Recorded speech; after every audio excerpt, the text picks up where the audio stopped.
अस्सलाम वालेकुम स्टूडेंट्स, आज जो हम टॉपिक पढ़ने जा रहे हैं ये है इंकजेट प्रिंटर।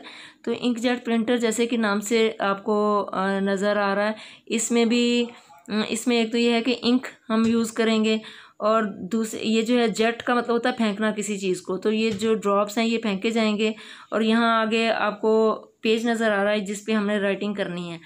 तो ये कंप्यूटर के साथ, ये इंकजेट प्रिंटर्स जो हैं ये कंप्यूटर के साथ अटैच होते हैं और जो भी पेज हमने प्रिंट करना है इस नोज़ल के ज़रिए, ये नोज़ल जो है उस पेज पे मूव करती है। इस तरह से पहले लफ्ज़ से लेकर आखिरी लफ्ज़ तक जो है लाइन वाइज जो है ये मूव कर रही होती है और सारा डाटा जो है कंप्यूटर की मेमोरी में साथ साथ फीड हो रहा होता है। तो जब ये कंप्यूटर की मेमोरी में फीड हो रहा है तो क्या होता है कि इंक सप्लाई के ज़रिए यहाँ इस पंप तक इंक आएगी और ये पंप यहाँ से प्रेशर के साथ यहाँ इस हिस्से में आएगी। यहाँ से ये बारीक नोज़ल है, स्प्रे जैसे होता है, उसमें से स्प्रेयर होता है ना, स्प्रे करने वाला, उसमें से जो है प्रेशर के साथ बारीक ड्रॉपलेट्स जो हैं, इंक के बारीक ड्रॉपलेट्स जो हैं यहाँ से बाहर निकलेंगे। तो जब ये ड्रॉपलेट्स जो हैं वो बाहर निकलेंगे, अभी इन पर कोई चार्ज नहीं है, तो ये चार्जिंग इलेक्ट्रोड्स जो हैं ये जैसे कि आपको नज़र आ रहा है, चार्जिंग इलेक्ट्रोड्स ये चार्जिंग कंट्रोल के साथ अटैच हैं और इनको इंस्ट्रक्शंस मिल रही हैं कंप्यूटर से कि इन्होंने कब ऑन होना है और कब ऑफ होना है।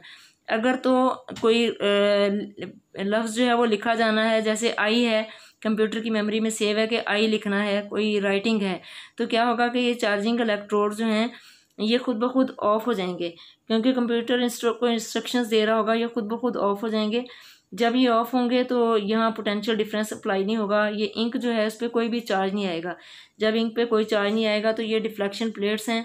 डिफ्लेक्शन प्लेट्स का क्या काम है, क्योंकि इन पे ये कैपेसिटर की तरह की होती हैं, इन पे चार्ज होता है ऑपोजिट चार्ज, जैसे इस पे पॉजिटिव हो इस पे नेगेटिव हो।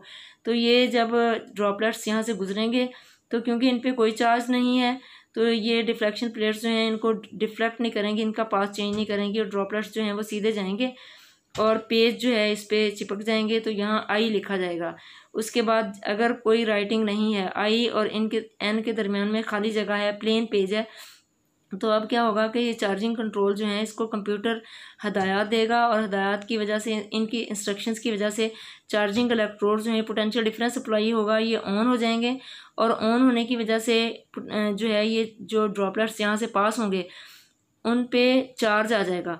तो अब सपोज इन पे नेगेटिव चार्ज आ गया, वो चार्ज ड्रॉपलेट्स जो हैं, चार्ज ड्रॉपलेट्स जो हैं नेगेटिव चार्ज वाले, वो जब यहाँ से गुजरेंगे तो ये डिफ्लेक्शन प्लेट्स जो हैं इन पे भी चार्ज है। तो ये सपोज इन पे नेगेटिव चार्ज है और इस प्लेट पे पॉजिटिव चार्ज है, तो ये क्या करेगा कि ये जो पॉजिटिव प्लेट है ये इन नेगेटिव चार्जेस को अपनी तरफ अट्रैक्ट करेगी और ये इनका पाथ जो है वो स्ट्रेट जाने की बजाय ये चेंज हो जाएगा और ये सीधे इस तरह से यहाँ गटर में गिर जाएंगे। फिर जैसे उसके बाद दोबारा एन लिखा हुआ आना है। अब चार्जिंग इलेक्ट्रोड जो हैं वो खुद ब खुद, क्योंकि मेमोरी में सेव है, तो ये खुद ब खुद ऑफ हो जाएंगे। यहाँ ड्रॉपलेट्स जो हैं ये चार्जिंग इलेक्ट्रोड जो हैं उनको चार्ज नहीं करेंगे और ये ड्रॉपलेट्स जो हैं अनचार्ज होंगे। डिफ्लेक्शन प्लेट्स इनको डिफ्लेक्ट भी नहीं करेंगी क्योंकि इन पे तो चार्ज है, ड्रॉपलेट्स जो हैं अनचार्ज हैं, तो ये सीधा जाके यहाँ एन लिखा जाएगा। इस तरह हर दफ़ा इंकजेट प्रिंटर जो है काम करता रहेगा। अब यहाँ जो गटर में इंक जो है वो गिर रही है, ड्रॉपलेट्स जो हैं वो गिर रहे हैं, तो यहाँ से इंक जो है ये दोबारा जो है वो रीयूज़ हो सकती है। दोबारा यहाँ से ले जाके इंक सप्लाई में डाल के इसको दोबारा जो है वो यूज़ किया जा सकता है। स्टूडेंट्स, बहुत आसान सा टॉपिक है, बस ये जो है चार्जिंग कंट्रोल का सारा काम है कि इन्होंने जब इंक जो है वो सामने जाके राइटिंग होगी तो इंक जो है वो सामने जाके चिपकनी होगी, तो ये चार्जिंग इलेक्ट्रोड जो है वो ऑफ रहेंगे। तो ये क्योंकि उन पर कोई चार्ज नहीं होगा, डिफ्लेक्शन प्लेट्स उनको डिफ्लेक्ट नहीं करेंगे, वो यहाँ जाके चिपक जाएंगे और जब प्लेन जगह होगी तो ये खुद ब खुद ऑन हो जाएंगे और ऑन होने की वजह से इन पे चार्ज आ जाएगा, डिफ्लेक्शन प्लेट्स इनको डिफ्लेक्ट कर देंगी और ये गटर में गिर जाएंगे। तो ये इस तरह से, उम्मीद है आपको समझ आ गई होगी। अगर आपको कोई पॉइंट समझ ना आए तो आप कमेंट्स में पूछ सकते हैं।